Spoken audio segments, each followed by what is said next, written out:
Hello dear friends, कैसे हैं आप सभी लोग। मुझे पूरी उम्मीद है कि आप सभी लोगों की पढ़ाई बहुत अच्छी चल रही होगी और जो ये प्रिपरेशन है ये भी दमदार चल रहा होगा। तो उसी प्रिपरेशन को बहुत बेस्ट करने के लिए सफलता हर हाल में मिलेगी, इसको सिक्योर करने के लिए मैं शेक्सपियर की 9th सीरीज़ लेकर आया हूँ।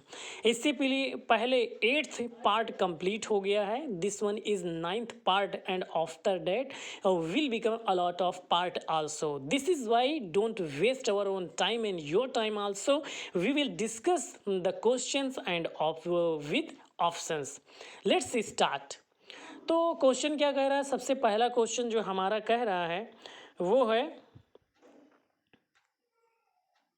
डॉगबेरी and Verges the two foolish officers appears in, यानी Dogberry and Verges the two foolish officer, दो मूर्ख ऑफिसर रहते हैं और वो किस में हैं अपीयर होते हैं, किस में उभर कर आते हैं। तो दो मूर्ख officer, two foolish officers 12th Night में हैं, रिचर्ड थर्ड में है, रिचर्ड सेकेंड में है। मच एडो अबाउट नथिंग, बहुत ही कंक्लूसिव आंसर है ये। और एक ट्रिक है कि एडो About nothing, Edo About nothing मतलब कुछ ना करना। तो फुलिश ऑफिसर्स ऐसे ही प्ले में हो सकते हैं। तो Dogberry and Verges the two foolish officers. अच्छा, मच एडो अबाउट नथिंग में है और इससे एक क्वेश्चन और बनते हैं। Two foolish officers appears in Much Ado About Nothing, what's the name of them, उनका क्या नाम रहता है। तो आपको जनरली याद होगा डॉगबेरी एंड वर्जस। यानी इस क्वेश्चन से दो तरीके के क्वेश्चन बनते हैं, ठीक है। तो foolish officers appears in Much Ado About Nothing, आपका पहला आंसर ये है। Now we will discuss second answer, bastard appears in. ये बहुत पॉपुलर है क्वेश्चन है। अगर आप एक लिटरेचर पढ़ने वाले स्टूडेंट हैं, अच्छे से तैयारी कर रहे हैं, तो इस क्वेश्चन का आंसर जरूर आपको पता होगा, क्योंकि बास्टर्ड अपीयर्स इन जनरली जो आपके बुक्स वगैरह दिए रहते हैं तैयारी करने, उसमें दिए रहते हैं। तो इसका क्वेश्चन का आंसर क्या है, जॉन किंग। बास्टर्ड जो नाम का करेक्टर है वो अपीयर होता है किसमें, जॉन किंग प्ले में अपीयर होता है। तो इसका जॉन के किंग जॉन इसका आंसर है। Now let's see the next question, the dark lady appears in the sonnet is. Dark lady जो अपीयर होती है किस सोनेट में होती है, शेक्सपियर की सोनेट में। Now it is common answer. तो ये 3 क्वेश्चन हो गए। अब हम नेक्स्ट अगला क्वेश्चन सॉल्व करेंगे। लव्स लेबर्स लॉस्ट, कौन नहीं सुना है इस नाम को, नहीं सुने तो आज सुन लीजिए। वॉज रिटिन इन इमिटेशन ऑफ, ना जाहिर सी बात है कि लव्स लेबर्स लॉस्ट लिखा गया है इन इमिटेशन ऑफ लिलीज स्टाइल में लिखा गया है। अब ये क्वेश्चन उठता है, भैया लिलीज स्टाइल क्या होता है। तो ये तो डिस्कशन वाली बात है ना, we will discuss this type of style on next video. Lyly's style, तो Love's Labour's Lost was written in Lyly's style. The dark lady appears in the sonnet of, ये बहुत कॉमन सी बात है। आप सभी जानते हैं कि हम शेक्सपियर के प्लेज या शेक्सपियर पे डिस्कस कर रहे हैं, एक डिटेल डिस्कशन कर रहे हैं। ये 9th वीडियो है तो ये शेक्सपियर पे ही होगा। लेकिन टीजीटी में आप इस तरह के डिस्कशन नहीं कर सकते हैं, इस तरह पे टिक नहीं लगा सकते हैं आप, क्योंकि वहाँ कोई सीरीज नहीं चलेगी। The dark lady appears in the sonnets of Shakespeare, The dark lady appears in the sonnets of Shakespeare. Next question, which is said to a lyrical tragedy. Lyrical tragedy किसे कहा गया है, तो जो lyrical tragedy है वो Richard second को कहा गया है। लिरिकल ट्रेजेडी रिचर्ड सेकेंड को कहा गया है। लिरिकल ट्रेजेडी किसे कहा गया, रिचर्ड सेकेंड को कहा गया। Now we will discuss our next question and the next question is familiar in his mouth as household words.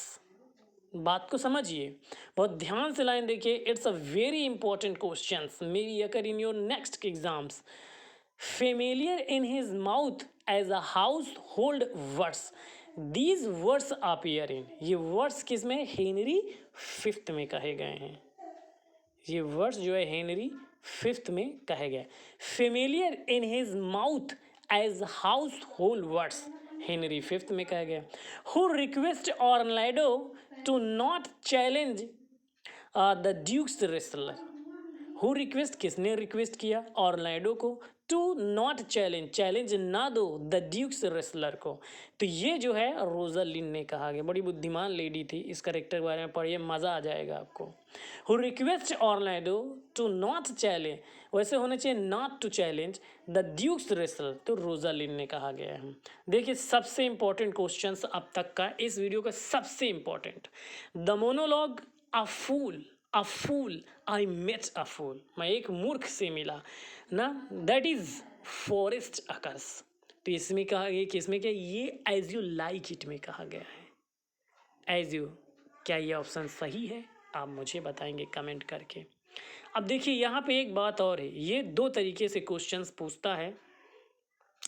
जो पहला तरीका है, As You Like It written in 1599, the Comedy of Errors written in 1592, the Taming of the Shrew written in 1593 and Coriolanus written in 1603 ना, यानी as You Like it लिखा गया 1599, the Comedy of errors लिखा गया 1592 में, the Taming of the श्रू लिखा गया 1593 में, और कैरियोलेनस लिखा गया 1607 में। तो इस तरह का भी क्वेश्चन पूछ लेता है। और द अफूल आई मेट अ फूल किससे लिया गया है, ये भी पूछ लेता है। तो एज यू लाइक इट से लिया गया है, यानी एक क्वेश्चन से हम दो तीन जो पॉसिबिलिटीज रहती क्वेश्चन आने को उसे सॉल्व कर रहे हैं।